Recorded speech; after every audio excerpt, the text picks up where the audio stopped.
Hello and welcome to this video of Christmas Exposed. It's a bit late, but we are in week 3 of Advent, and can you believe it? It is almost the end of the series, so we have 3 more videos after this one. And as I said, Advent candles. In our first video I explained it very shortly, that it's the Christian church's way of celebrating church, and celebrating it by commemorating 4 themes: hope, peace, joy and love, or hope, love, peace and joy, as the saying goes. So as it is lockdown in South Africa again, and also in Germany and a lot of different countries around the world, it is a bit more difficult to explain this one, because we celebrate with joy, gifts and getting, and a lot of selfish and often shallow things. But joy, true joy, as we light our 4th candle, is something that is much deeper, as we discussed hope in as well. So if we find joy in the things we do, and not just happiness, instead of who we are and where we come from, it all suddenly falls apart. So the same as with hope and with peace, what we find our hope, our peace and our joy in is what determines how we react to things in life and things that are happening.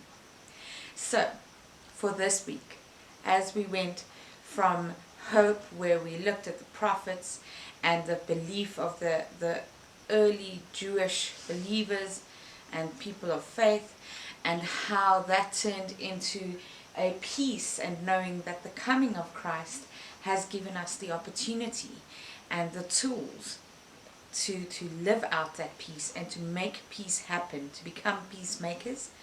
When we look at joy, we look at how we find joy within that hope. I used the example of wanting to end world hunger or poverty, or at least just the inequality in the world, and how that is a big issue, especially in South Africa. So a few years back, more like a decade or 2 back, we decided that our hope is to end or better the situation of disparity between races, between the haves and the have-nots. And so we started handing out, instead of just money, which very often ends up being used for bad habits, a small parcel of food or a cool drink or a small packet of chips. And that is something that has created a bit more peace in our hearts as well, because we are actively doing our hopes and making it a reality, at least in a small way, a very tiny way. And the joy that has come from that is treating people differently has created joy in ourselves. Because even though we might not be in the most fortunate position, we are still very fortunate in this world, and our small contributions is helping to change others' lives in small ways, even just caring. And we've seen that escalate in people caring for others or sharing beyond that. So it's a very short example, but with joy. So reflecting this week on joy, the first question you would want to ask yourself is, what do you find joy in? So certain things we definitely find happiness in, and they're fun, but they're short-lived. Instant gratification is a good example of that. For example, if I want to live healthier, but I find tremendous joy or happiness from sweets, eating sweets now would be great for the next 5 minutes, but I will regret it for the next 5 years, because I will not get closer to the goal of enjoying a happier and healthier life. So that's the first challenge.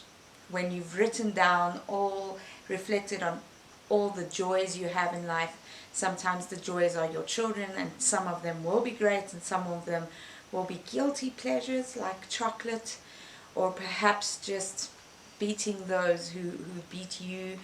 Maybe it's just feeling like you can always win. I don't know what your guilty pleasures are, but writing them down. And then the second reflection on your joys is separating them and asking yourself honestly, are these happiness things or are these joy things? Because joy is deeper. It's something we create within ourselves, within the things that we hope in. So it will coincide with the Hope Week's reflection very much. And then kind of prioritize your joys from your happinesses, or which joys truly are shallow and which joys truly are something that you might have missed how deep it is, especially in this time where we can't necessarily indulge in pleasures and where many of us do not have the exuberance. We can truly spend the time with this, thinking on the things that bring us joy, our loved ones, our families, extending care without breaking the rules and breaking the restrictions, caring for those that need it the most. And sometimes it's caring for ourselves and creating priorities to put ourselves first for a bit. And that leads to our action points, because reflecting on things is great, don't get me wrong, but not having that reflection turn into something that you can physically do to better your life is useless. So the last action point, or the last reflection point, is setting up priorities. So if you realize that your children is a source of joy, then creating priorities on things you can do together, or perhaps teach them skills like cookie baking, etc. I do hope that this last long week until Sunday, well, the shortness of this week of joy, you find some joys in life for you and your family and your loved ones to hold on to, and that it will spring out of your love, whatever your love may be. As Christians, we know that our true joy comes in Christ, that transforms us into becoming better. Not better for the world or next level, but more becoming our true selves and discovering who God made us to be.